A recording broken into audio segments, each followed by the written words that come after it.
Good afternoon, everybody. It's Lorraine, Alternative Homesteading. I've got limited space on my phone because the criminals have hacked into both of my phones, but I wanted to give this quick recording because we're going to have a live stream tonight, sometime between 10 and 11. It depends on what time I can get my birds in. And I want to discuss this article, The Federal Programs Behind Gang Stalking. Unchecked violations of civil rights in every community. And this is written by USAGSA Richard Moore, who has a YouTube channel here. He says, across America, across the United States, numerous government affiliate programs operate under the guise of community-oriented policing. And these programs are responsible for the coordinated efforts involving gang stalking, cause stalking, community mobbing, and vigilantism. What many Americans don't realize is that these programs operate under different names in every community, hiding their centralized, federally controlled nature. And in doing so, they deceive millions, all while violating civil and constitutional rights on an unprecedented scale. That's Martin Luther King there. The chief handlers of these operations are, at the local level, are always the sheriffs, I've been saying this forever, and the chiefs of police, who direct and manage these programs as part of a nationwide, you hear that? Nationwide initiative. Federal government programs involved in community-oriented policing are FEMA, Federal Emergency Management Agency. The mission is to lead America in preparing for, preventing, responding to, and recovering from disasters.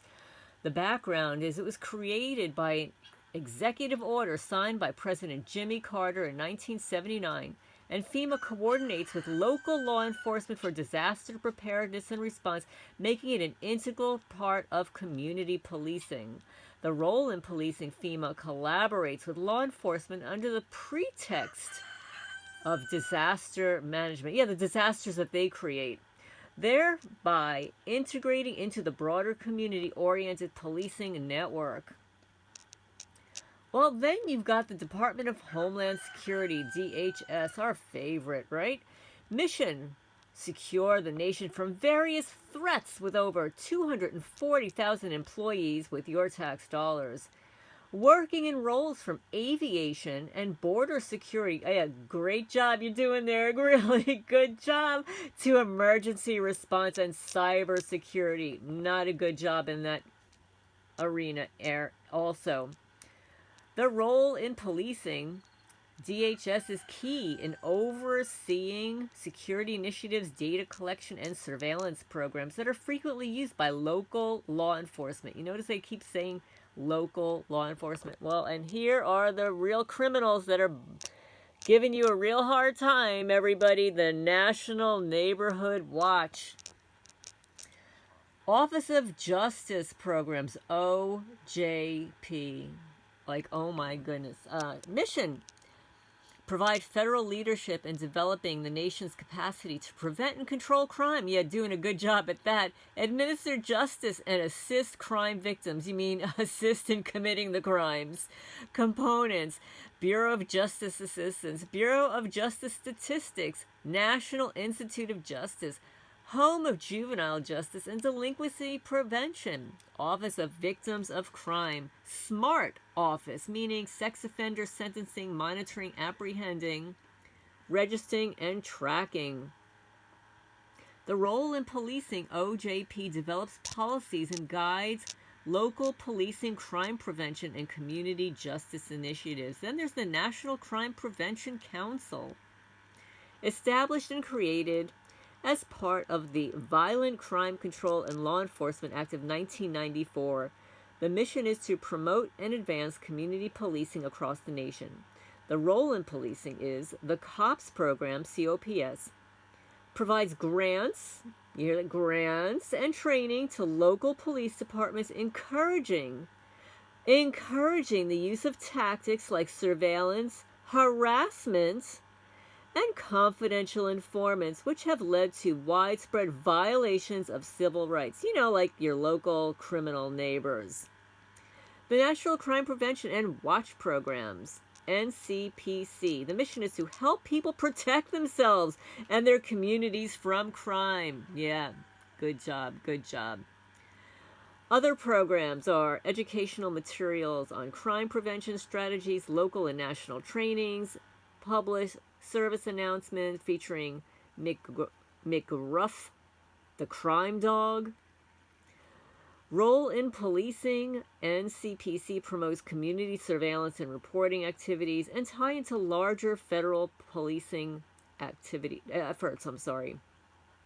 Number 6 is the National Association of Town Watchers. I've never heard of that before. This is new to me.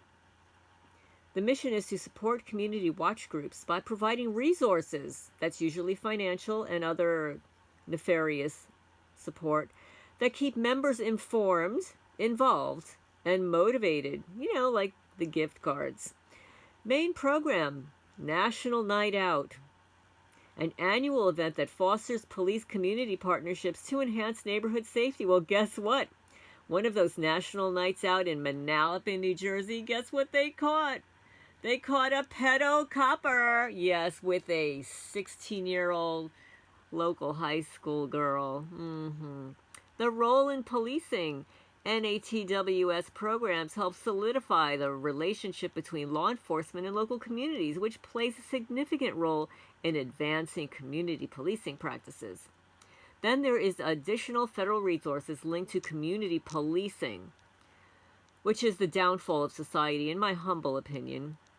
Then there is, and this is new to me too, ready.gov, managed by the Department of Homeland Security. This public service campaign prepares Americans for disasters with local law enforcement involved in emergency planning. Then there is the National Criminal Justice Resource Service, NCJRS. It provides information and resources that guide policies related to community-oriented policing. And you know what I call them. The mops, the morons on patrol. The cops, the criminals on patrol. The wops, the witches on patrol. Oversight and accountability. Who's in charge?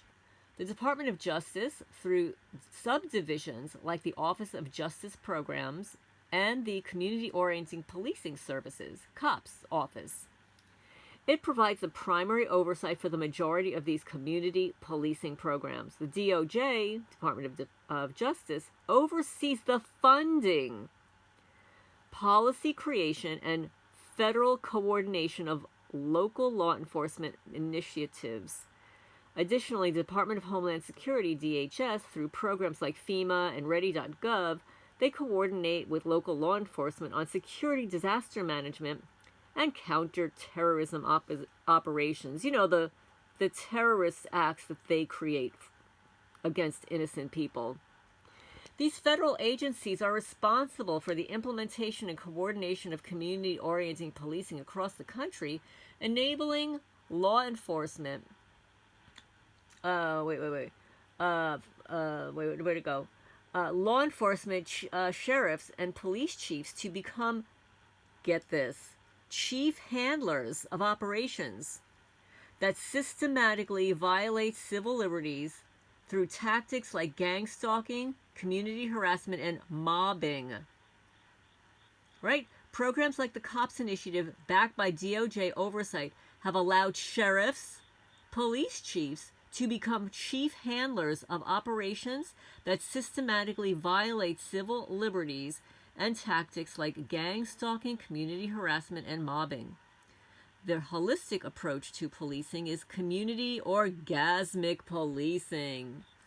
Yes, the holistic approach to policing is a comprehensive strategy that goes beyond traditional reactive methods like arrest and prosecution to address the root causes of crime and improve community well-being. This approach emphasizes collaboration between police, social services, local organizations, and the community to create safer environments through prevention, intervention, and rehabilitation efforts. The key elements of holistic policing include community engagement, building trust-based relationships between police and community members, problem solving, addressing underlying factors like poverty, unemployment, and lack of education, which they all appear to possess. Collaboration, partnering with services like mental health, housing, and education. Again, they appear to be lacking in this critical area. Prevention focus, prioritizing crime prevention over punitive measures. It's data driven, using evidence based practices to guide tailored efforts in the community.